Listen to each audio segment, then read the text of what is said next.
या महाराष्ट्रात आम्ही वनवासी आहोत, आम्ही वंचित आहोत आणि आमचं कोणी नाही।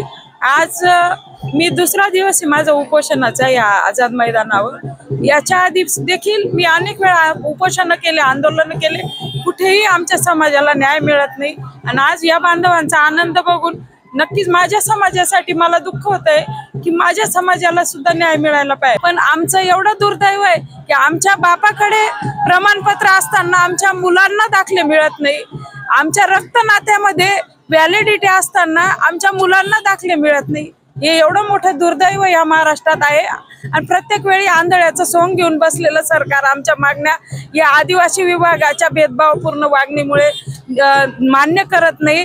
माझं नाव गीतांजली कोळी, मी गेल्या 3 वर्षापासून संघर्ष करते। संघर्ष आमच्या आदिवासी टोकरे कोळी, महादेव कोळी, मल्हार कोळी जमातीसाठी। आमची जमात मागास असताना देखील, आदिवासी असताना देखील आज आमचे मुलं ओपन मधून शिक्षण घेत आहे। आदिवासी असताना देखील 28, 29, 30 क्रमांकावर आदिवासी टोकरे कोळी, महादेव कोळी, मल्हार कोळी आहेत। परंतु असं असताना देखील आदिवासी विभागाचा भेदभावपूर्णपणा, तसे प्रत्येक सरकारांचं आमच्याविषयी म्हणजे जे धोरण आहे दुर्लक्षितपणाचं, त्यामुळे आमच्या जमातीकडे कोणी लक्ष द्यायला तयार नाही। आज आमच्या मराठी बांधवांना आझाद मैदानावर न्याय मिळाला। मी उन्हाळी अधिवेशनात इथं 26 दिवस बसली होती कुराड मोर्चा घेऊन, तरी देखील आम्हाला सरकारने न्याय दिला नाही। कारण आमचं कोणी आमदार नाही, आमचं कोणी खासदार नाही, आमचं म्हणणं विधानसभा संसद मध्ये मांडण्यासाठी कोणी नाही। या छत्रपती शिवरायांच्या महाराष्ट्रात डॉक्टर बाबासाहेब आंबेडकरांनी जी समानता सर्वांना मिळावी, गोरगरिबांना, सर्व जाती धर्मांना, परंतु या महाराष्ट्रात आम्ही वनवासी आहोत, आम्ही वंचित आहोत आणि आमचं कोणी नाही। आज मी दुसरा दिवस आहे माझं उपोषणाचा या आझाद मैदानावर। याच्या आधी देखील मी अनेक वेळा उपोषण केले, आंदोलन केले, कुठेही आमच्या समाजाला न्याय मिळत नाही।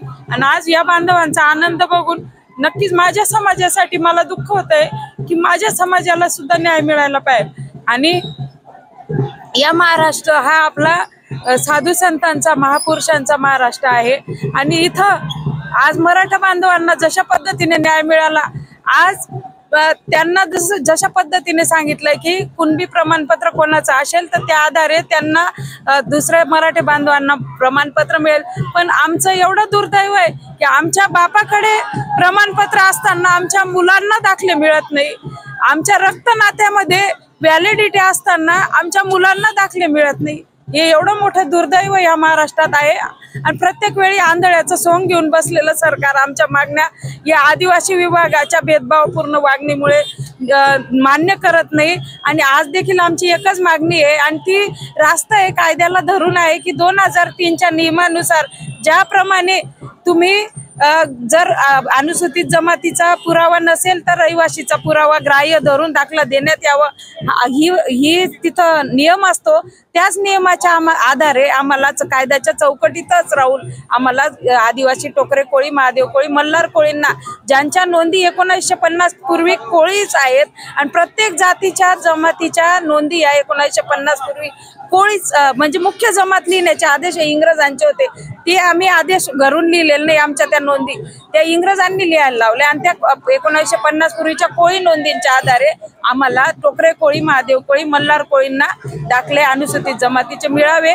2 ओळीचं आमचं परिपत्रक निघावं या संदर्भात बावनकुळे साहेबांनी 8 मेला आमची मीटिंग लावली होती मंत्रालयामध्ये। ती मीटिंग देखील यशस्वी झाली, परंतु मीटिंग लावल्यानंतर 8 दिवसात SOP तयार करून परिपत्र निघण्याचे असताना देखील आदिवासी विभागाने टाळाटाळ करणं सुरू आहे। आज 3.5 महिने झाले तरी आमचं परिपत्रक निघालं नाही। माननीय मुख्यमंत्री देवेंद्र फडणवीस साहेबांना एकच विनंती की आमचं परिपत्रक निघावं आणि आम्हाला देखील न्याय मिळावा। जय हिंद, जय महाराष्ट्र।